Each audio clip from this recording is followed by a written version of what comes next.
Dear Papa Dudut, sa lahat po ng mga nakatutok ngayon, huwag kalimutan na mag-like, mag-share, at mag-subscribe.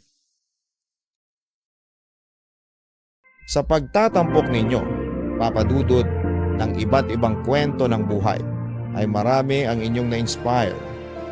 Lalo na sa mga katulad kong marami nang pinagdaan ng pagsubok sa buhay. Tawagin mo na lamang ako sa pangalang Paula. 24 years old lamang ako.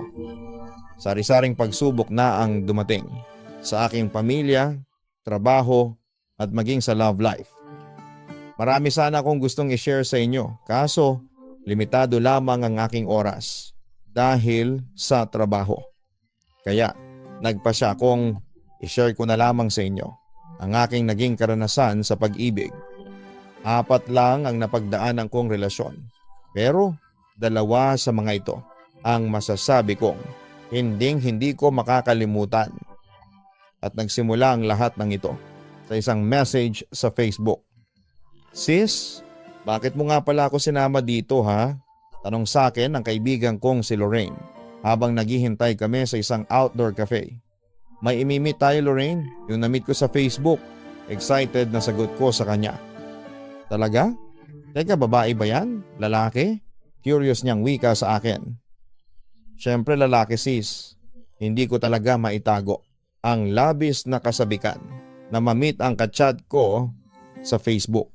"Teka, hindi ba may boyfriend ka na? Bakit nakikipag-chat ka pa sa ibang lalaki?" Nanunuring tanong ni Lorraine sa akin. "Ano ka ba? Wala naman sigurong masama na makipag-chat sa ibang lalaki. Hindi ko naman ipagpapalit si Emmet eh. At saka hanggang friendship lang yon, paniniguro ko naman sa kanya." "Alam ba ito ni Emmet ha sis?" Concern niyang tanong. "Sis naman, hindi naman sa lahat ng pagkakataon ipapaalam ko kay Emmet ang mga ginagawa ko. At saka hindi naman siya seloso. I know, okay lang sa kanya na makipagkaibigan ako sa iba." Sagot ko naman sa kanya.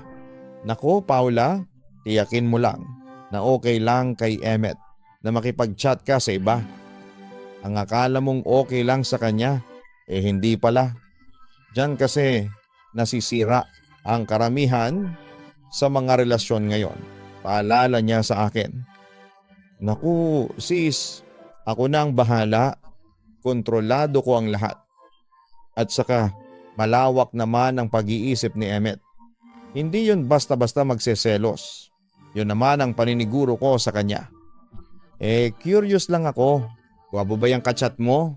Mapanuksong tanong ni Lorraine sa akin. Nakaramdam naman ako ng kilig dahil nakita ko naman ang mga litrato ni Tim sa Facebook. Oo naman, as in sobrang gwapo. Mas gwapo pa kay Emmet, panunubok pa ni Lorraine. Medyo.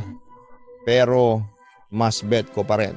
Siyempre ang boyfriend ko, bigla akong depensa. Natawa naman ang kaibigan ko sa naging reaksyon ko. Ayan diyan nagsisimula ang lahat. Sa totoo lang Lorraine, sa'yo ko sana siya ipapakilala. Para naman magkaroon ka ng love life, biro ko pa.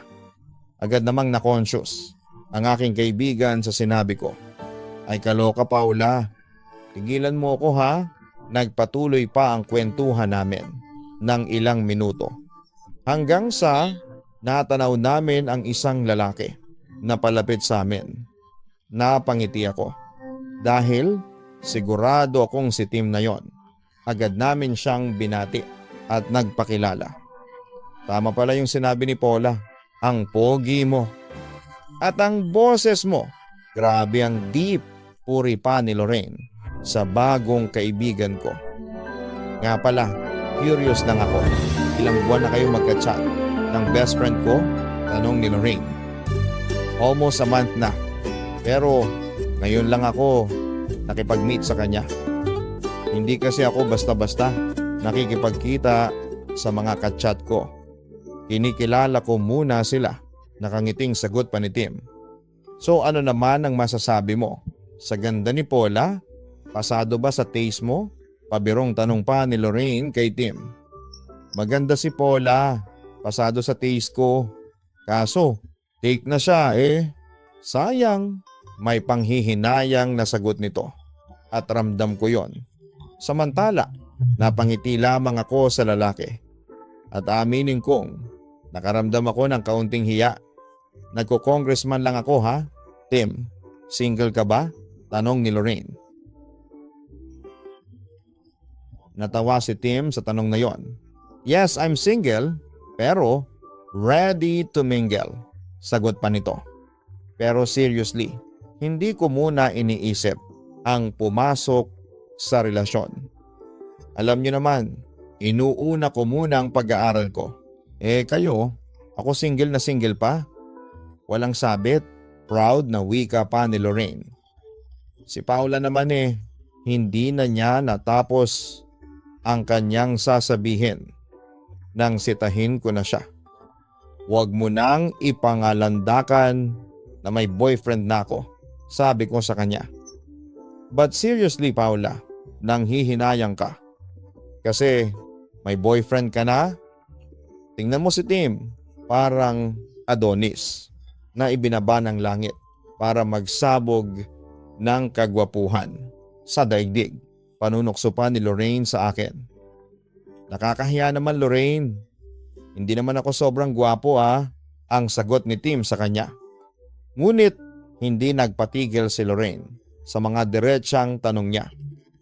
Pero Tim, kung sakaling pahihintulutan ng panahon, sino sa aming dalawa ang gusto mong maging girlfriend? Ako o si Paula? Uy, mahiya ka naman kay Tim. Saway ko.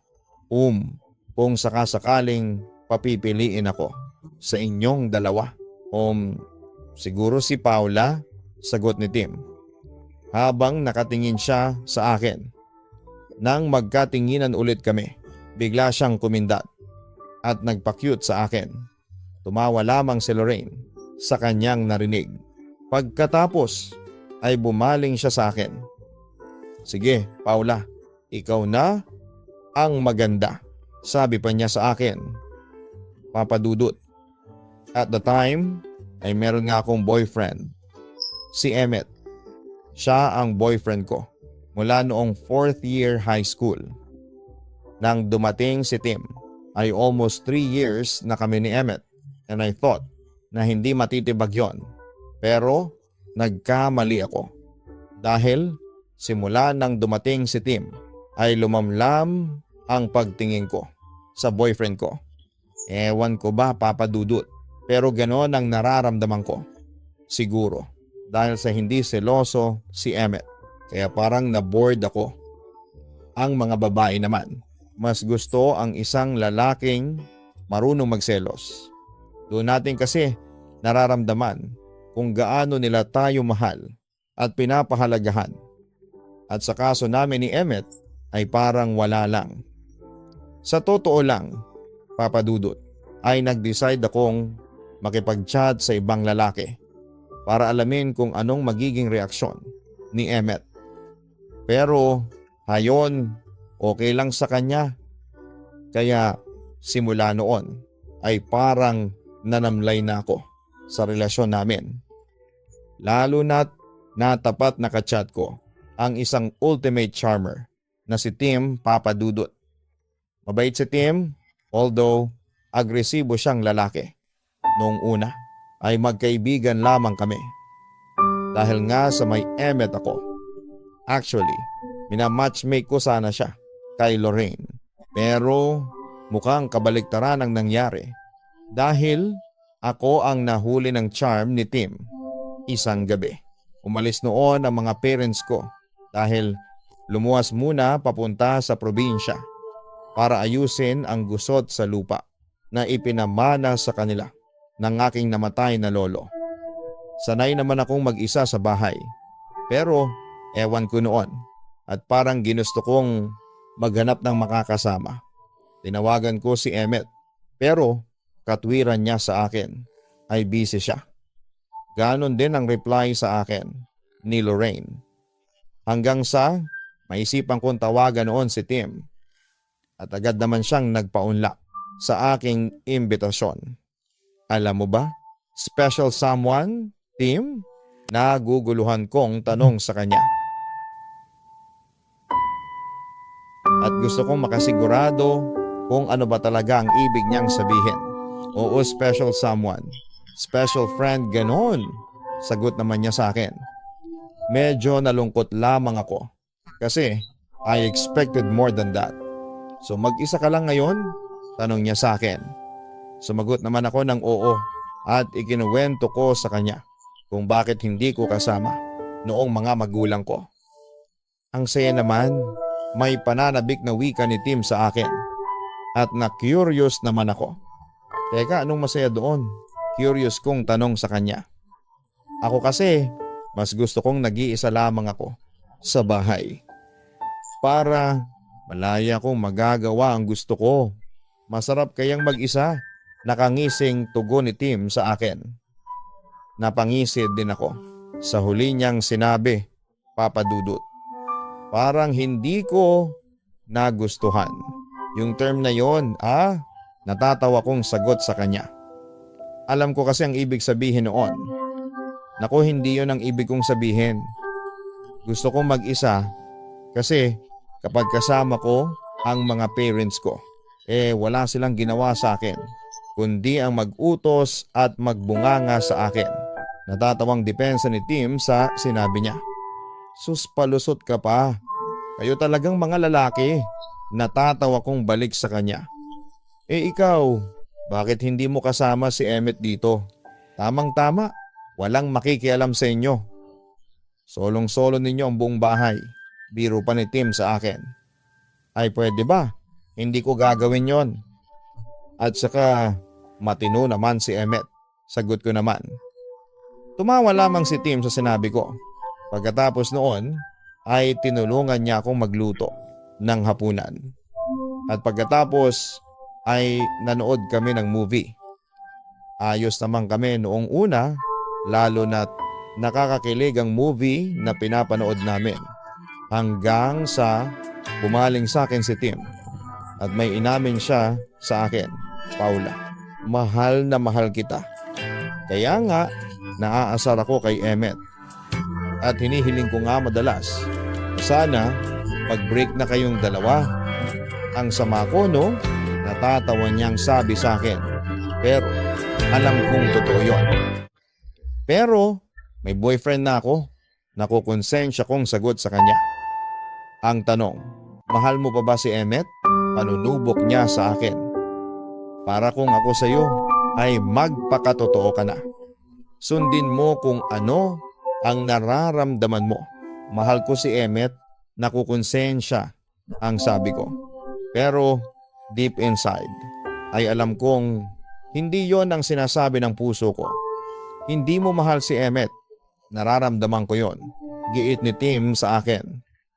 Pagkatapos ay lumapit siya sa akin at sinubukan niya akong akitin. I love you, Paula. Kaya kong higitan ang pagmamahal sa iyo ni Emmett. I swear, napalunok lamang ako sa tuksong hatid ni Tim. I admit, gusto ko nang bumigay sa kanya. Dahil doon ko na-realize kung gaano ko siya kagusto. Huwag mong pigilan ang sarili mo. Isipin mo na lamang na binaba ako ng langit para makasama mo ngayong nag-iisa ka. Pangaakit pa niya sa akin. At doon nga ay tuluyan ko nang ibinigay kay Tim ang aking pagkababae na ipinagkait ko noon kay Emmett, Papa Dudut. Simula nang may mangyari sa amin ay may na-realize ako na may puwang na siya sa puso ko. Dahil doon ay natuto na akong magtaksil kay Emmett. Hindi naglaon ay unti-unti ko nang na-realize na mas mahal ko na si Tim kaysa kay Emmett. Kaya hindi na ako nagdalawang isip noon na makipaghiwalay sa boyfriend ko. Pero Papa Dudut, noong mga panahong iyon ay hindi matanggap ni Emmett ang lahat. Kaya patuloy siya noon na naghahabol sa akin. Nagbabaka sakaling mabawi niya mula kay Tim ang puso ko. Samantala, patuloy na nangungulit si Emmet sa akin. Tulad na lamang isang araw na halos lumuhod at magmakaawa siya sa akin para lamang balikan ko siya. Pero hindi na mababago pa ang aking desisyon. Bakit bang kulit mo ha, Emmet? Ilang beses ko na ngang sinabi sa'yo na hindi na kita mahal. Git ko sa aking ex-boyfriend. Paula, mahal na mahal kita. Handa kong gawin ang lahat. Makipagbalikan ka lang sa akin. Naiiyak na wika ni Emmet sa akin. Nakaramdam naman ako ng pagkairita sa pangungulit niya sa akin. Bakit po ba pinipilit mo sa akin ang sarili mo, Emmet? Hindi na kita mahal.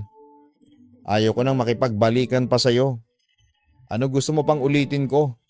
Hindi na kita kayang mahalin. At saka may iba na akong mahal? Diretsang pagtatapat ko sa kanya. Sino ba yung lalaking pinagpalit mo sa akin? Si Tim? Oo, si Tim na mahal ko ngayon. I'm sorry, Emmet. Alam kong masakit ito para sa'yo. Pero kailangan mong tanggapin ang katotohanan. Insist ko naman sa kanya.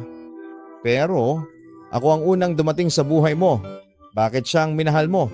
Bakit mo niloko ako? Ano bang meron sa lalaking yan, ha? Basta kakahig naman ako sa kanya. Naibulalas ni Emmet sa akin. Halatang nadudurog na ang kanyang puso sa breakup namin. Pero hindi ko na yon inalintana. Masigit sa'yo si Tim. Marami siyang katangian na gusto ko na wala sa'yo. Pasensya na, Emmet, kung sasabihin ko ito sa'yo. Pero walang wala ka sa kalingkingan ni Tim pag-amin ko sa kanya. Oo, masasakit ang mga binitawan kong salita.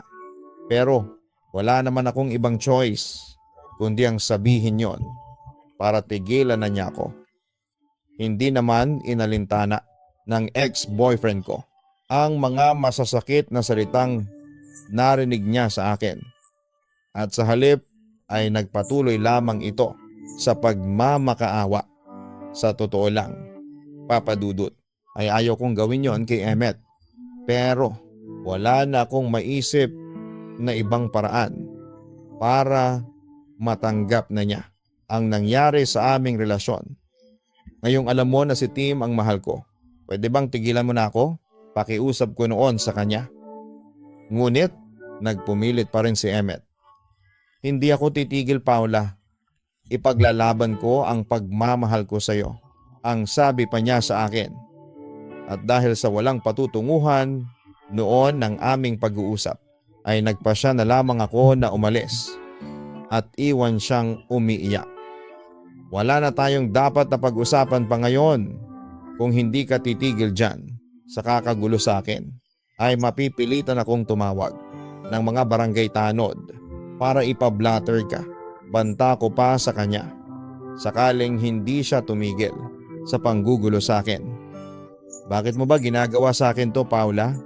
Bakit mo ba ako sinasaktan ng ganito? Umiiyak niyang kumpronta sa akin.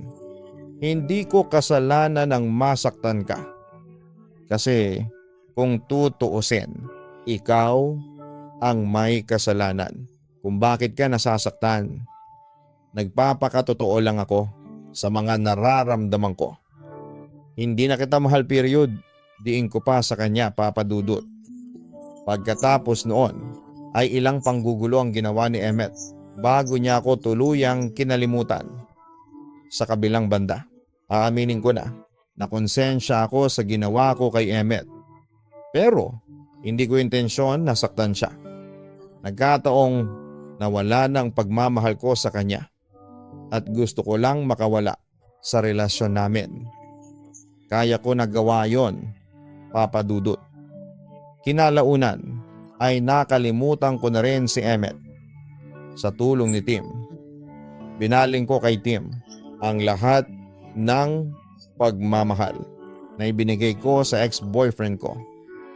At dahil sa nararamdaman kong mahal na mahal din niya ako, ay hinayaan ko na lamang ang sarili ko na gawin siyang mundo ko, Papa Dudut. Minahal ko si Tim higit pa sa buhay ko. Naging masaya naman ako sa piling niya dahil damang-dama ko naman ang pagmamahal niya sa akin. Kaya nga, hindi ko na namalayan pa noon ang paglipat ng mga taon. Nakapagtapos kami ni Tim sa kolehiyo at nagkaroon ng trabaho. Siya sa isang call center. Ako naman ay naging teller sa isang bangko. Tapos, nagdesisyon rin kaming mag-take ng master's degree at naging magkaklase pa nga kami. Pero, papadudot, dahil sa pareho kaming concentrated sa trabaho at pag-aaral, ay nawalan kami ng panahon sa isa't isa. Hanggang sa dumating ang panahon na nanamlay ang relasyon namin ni Tim. Hindi kita maintindihan, Tim. Pinaglilihian mo, nagtatakang wika niya sa akin.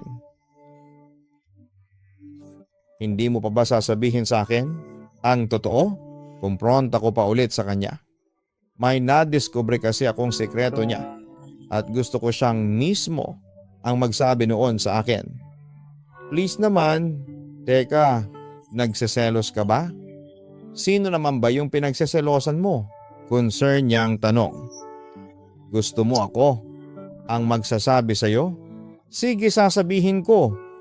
Nagde-date pala kayo ni Lorraine, na ibulalas ko sa kanya sa sobrang galit at selos.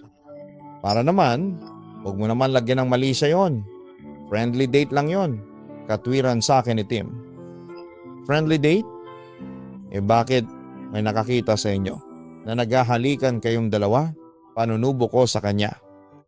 Friendly kiss lang yon? Giit niya sa akin. Friendly kiss? Tapos, anong susunod dyan? Friendly sex? Lalong nag-init noon ang ulo ko sa kanya. Para naman, saway sa akin ang boyfriend ko. Alam mo namang may girlfriend ka na, Tim. Bakit mo pa ginawa yun? Hindi ako tumigil noon sa pagkumpronta sa kanya. Akala ko kasi okay lang sa'yo na lumabas kami ni Lorraine since mag-best friend naman kayo. Katwiran niya sa akin. Kahit na, Tim, kung tutuusin, hindi nyo na kailangan pang lumabas ni Lorraine. Girlfriend mo ako. At saka, kahit nasabihin na nating walang mali siyang paglabas ninyo, ang pangit pa rin tingnan. Kasi may girlfriend ka na. Lalong tumindi ang pagseselos ko noong mga sandaling yon. Huminga naman ng malalim si Tim bago muling nagsalita. Okay, hindi na kami lalabas pa ni Lorraine. Huwag ka nang magselos. Ngunit hindi pa rin ako tumigil noon. Hindi ko maiwasan ang magselos. Kasi mas sweet ka pa kay Lorraine kaysa sa akin. Ano? Yang gusto mong isipin ko, ha? You know what? Nagdududa na ako na baka nagtataksil kayong dalawa sa akin ang pag-akusa ko pa sa kanya. Hindi ako nagtataksil sa'yo, giit niya. Sorry, hindi na mauulit yon. At para manahimik ka na, susunduin na kita. Hindi na ako makikipag-date kay Lorraine o kahit sa kaninong babae pangako. Ang sabi pa niya sa akin. Papadudot. Naalala ko tuloy noon si Emmet. Kung ang ex-boyfriend ko ay pinayagan niya akong makipag-chat sa ibang lalaki. Ako naman ay hindi ko pinayagan si Tim na makipag-textmate sa ibang babae. Lalo na sa aking best friend na si Lorraine. Naging sobrang close kasi ang boyfriend ko at ang best friend ko. At ayaw ko nun. Hindi ko tuloy maiwasan na magselos na siyang pinag-uugatan ng mga tampuhan namin ni Tim. Sa kabilang banda, kahit na ayaw ko, ay tinuloy pa rin ni Tim ang komunikasyon nila ni Lorraine. At inilihim yon sa akin ng boyfriend ko. Kaya nga, papadudot, wala akong kaalam-alam na unti-unti na palang nawawala si Tim sa akin. Hanggang sa isang araw ay nagising na lamang ako na wala na ako sa puso ni Tim at si Lorraine. Ang best friend ko ang pumalit sa akin. Lorraine, Anong ginagawa mo sa bahay ni Tim? Nagulat ako nang makita ko ang best friend ko sa bahay ng boyfriend ko. O Paula, nagulat naman ako sa iyo. Anyway, girlfriend ako ni Tim. Kaya anytime, pwede akong pumunta sa bahay niya? Sarkastikong sagot pa ni Lorraine sa akin. Naguluhan ako noong una sa kanyang sinabi. Girlfriend? Teka Lorraine, ako ang girlfriend nito. At hindi ikaw. Paula, ako ang girlfriend ni Tim. Ikaw ex-girlfriend niya? Nagpapatawa ka ba? Ikaw anong ginagawa mo? Teka, don't tell me na naghahabol ka pa sa kanya? Hiwalay na kayo ni Tim, hindi ba? Paalala niya sa akin. Cool off lang kami, diin ko sa kanya. Ngunit, hindi nagpatinag si Lorraine sa akin. Gaano na rin yon sisa? Naku, kung ako sa'yo, friendly advice lang. Lumayo ka na kay Tim. Kasi masasaktan ka lang, sabi ni Lorraine. Hindi ako makapaniwala noon sa mga sinabi sa akin ni Lorraine. Itinuring ko siyang best friend, minsan nga parang kapatid na ang turing ko sa kanya. Kaya hindi ko talaga akalain na magagawa niya sa akin yon. Ako ang nauna sa kanya. Kaya akin siya, sagot ko naman sa sinabi ni Lorraine. Kani-kanina na lamang, huwag ka ngang magpakabaliw diyan. Ayaw na sa'yo ni Tim. Kaya igilan mo na siya. Sarkastikong balik niya sa akin. Ang sama mo Lorraine. Akala ko, kaibigan pa naman kita. Naiiyak kong sabi sa aking dating best friend. Noon yun Paula, natatawa pang sabi niya sa akin. Nanlumo naman ako sa mga reaksyon ni Lorraine. Ano ba ang ginawa kong masama sa inyo? At traitor mo ako? Tanong ko sa kanya. Sorry sis, hindi ko kagustuhan ito. Na-in-love ako kay Tim eh. Anong magagawa ko? Kung hindi naman dumating si Tim sa buhay ko, siguro best friends pa rin tayo hanggang ngayon? Wala man lang konsensya si Lorraine nang sinabi niya yon sa akin. Maya-maya, dumating na si Tim para samahan si Lorraine. Anong ginagawa mo rito? Casual na tanong ng boyfriend ko sa akin. Anong ginagawa ni Lorraine?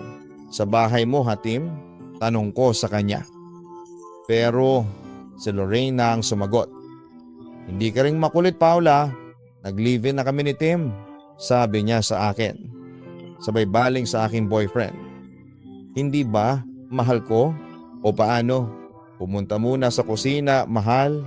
Pagkatapos noon ay nagpaalam na si Lorraine para pumunta sa kusina. Nagbuntong hininga naman si Tim bago nagsalita. O Paula, tama si Lorraine. Nag-live-in na kami. Sa puntong yon ay naiyak na ako ng tuluyan. Tim, ang sakit naman ang ginagawa mo sa akin. Hindi kita sinasaktan Paula. Ikaw ang nananakit sa sarili mo. Ilang beses ko nang sinabi sa'yo na hindi kita kayang mahalin. Pero, ano? Makulit ka pa rin? Tila binaling pa niya sa akin ang sisi. Mahal kita Tim. Umiiyak kong giit sa kanya. Kaso, ang problema ay hindi kita mahal. Sinubukan ko namang mahalin ka. Pero, hindi talaga. Anong magagawa ko? Alangan namang magpretend ako na mahal kita. Di buhay ko naman ang nasira. Paula, pakiusap. Tigilan mo na ang ilusyon mo. Kasi tapos na tayo. Yon ang nakakapanghilakbot na wika ni Tim na hindi ko inakala na mangyayari sa akin. Kaya isang malakas na sampal ang ibinigay ko kay Tim. Wala kang kwentang lalaki Tim. Ginawa ko naman ang lahat para lang mapasaya ka. Tapos heto lang ang igaganti mo sa akin. Sa lahat ng mga nagawa ko sa iyo, hayop ka. Galit na wika ko. Pagkatapos noon ay umiyak akong umalis ng kanyang bahay papadudot. Wala na akong nagawa noon kundi ang pakawalan na lamang si Tim. Kahit na anong pagsisikap na paghabol ang gawin ko ay hindi ko na mababawi pa ang boyfriend ko. Pero hindi ko kaagad natanggap ang katotohanang hindi na ako mahal ni Tim. Ang lalaking ginawa kong mundo ko, Papa Dudut. Sobra akong na-depressed. Hindi kaagad ako naka-move on dahil punong-puno ng galit ang dibdib ko. Pero hindi ko yon mailabas. At tanging pag-iyak lamang ang nagawa ko, ilang buwan pa ang lumipas. At nagpatuloy ako sa pagiging bitter kahit madalas kong sabihin sa mga kaibigan ko na naka-move on na ako kay Tim, ay kahit nasabihin ko yon, halata pa rin ang pagiging depressed ko sa mga nangyari sa love life ko. At isa na roon ang pagsesenti habang nagpapaulan, Papa Dudut. Noong mga panahon na iyon ay napabayaan ko na ang sarili ko. Malaki noon ang pinagbago ng itsura ko. Namayat ako dahil hindi ako nakakakain. Tapos ay nagsisilakad ako dahil hindi nga ako makuhang dalawin ng antok. Samantala, nanlumo ako sa isang balita na hindi ko inaasahang mangyayari. Nagpakamatay si Tim. Ayon sa aking nabalitaan ay nagpakamatay si Tim dahil sa sobrang depression. Dulot ng paghihiwalay ng kanyang mga magulang, Papa Dudut. Sinubukan kong dumalaw sa burol niya at hindi ko maiwasang maiyak. Nawala na noon ang galit ko sa kanya. Bagamat hindi na pagmamahal ang nararamdaman ko sa kanya, kundi awa na lamang. Pagkatapos noon ay tuluyan ko nang kinalimutan si Tim. Nagkita rin po kami ni Lorraine at sa halip na magalit sa kanya ay dinamayan ko siya sa kanyang pagdadalamhati. Humingi naman kaagad ng tawad si Lorraine sa akin na siya ko namang tinanggap. Pinagpatuloy namin ni Lorraine ang pagkakaibigan. Bagamat hindi siya kasing tibay tulad noong dati, Papa Dudut. Sa ngayon ay naghilom na ang mga sugat sa dibdib ko dulot ni Tim. May boyfriend na rin ako ngayon at masaya na ako sa piling niya. Malapit na rin kaming ikasal at nitong June 2022 lamang ay natapos ko na rin ang master's degree ko, Papa Dudut. Masaya na ako sa buhay ko ngayon at wala nang bitterness sa puso ko. Natuto na rin ako sa mga pagkakamali ko at mas tumibay na ang pananampalataya ko sa Panginoon. Ito lamang ang maibabahagi ko sa inyo. Sana'y mabasa po ninyo ito. At muli ay maraming salamat at isang napakagandang gabi sa inyong lahat. Lubos na gumagalang, Paula.